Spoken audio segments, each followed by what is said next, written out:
عربی حروف تہجی، فتحہ، کسرہ، زیر، ضمہ، پیش، آواز آ، آواز ای، آواز او، سکون، تشدید، نہ پڑھے جانے والے حروف، تنوین نصب، تنوین جر، دو زیر، تنوین رفع، دو پیش، مد۔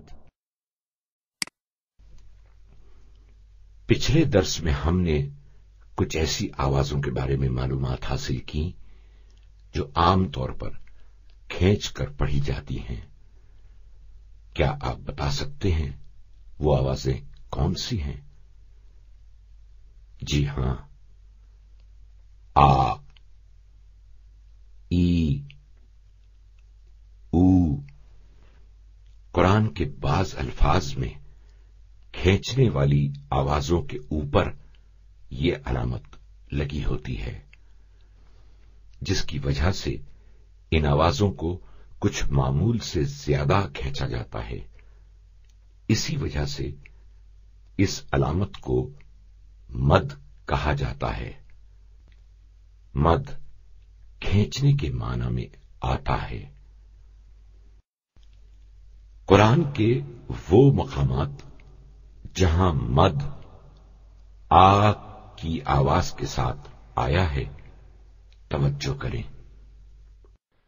جاء، راد، لا اقسم، الملائکة، الآن۔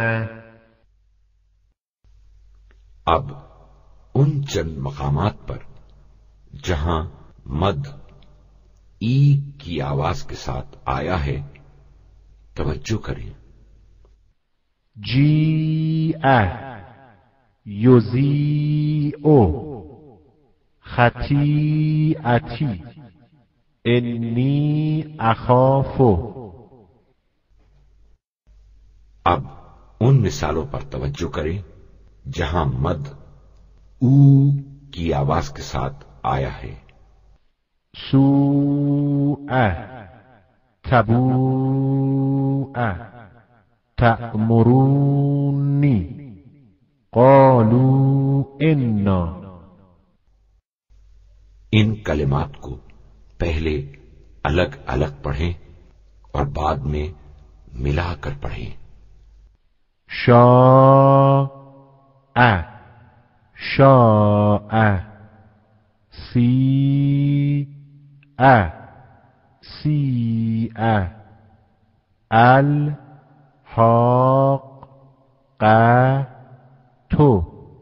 الحاقۃ، بریء، بریء، اتحاجونی، اتحاجونی۔ ان آیات کے پڑھنے کے صحیح طریقے پر غور کریں اور بعد میں تکرار کریں۔ انی اخاف اللہ، وما ادراک ما الحاقۃ، ولا انتم عابدون ما اعبد، انا اعطیناک الکوثر، ولا تبطلوا اعمالکم۔ اس درس کے لیے سورہ کافرون کو انتخاب کیا گیا ہے۔ اس کی صحیح تلاوت اور مد پر توجہ کریں۔ بسم اللہ الرحمن الرحیم۔ قل یا ایہا الکافرون، لا اعبد ما تعبدون، ولا أنتم عابدون ما أعبد ولا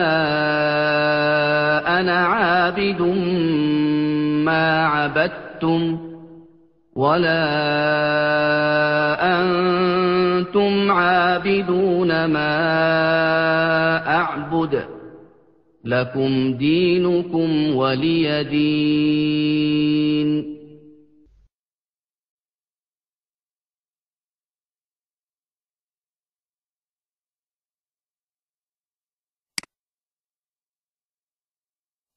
إني أخاف الله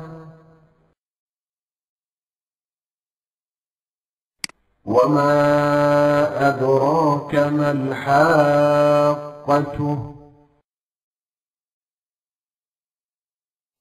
ولا أنتم عابدون ما أعبد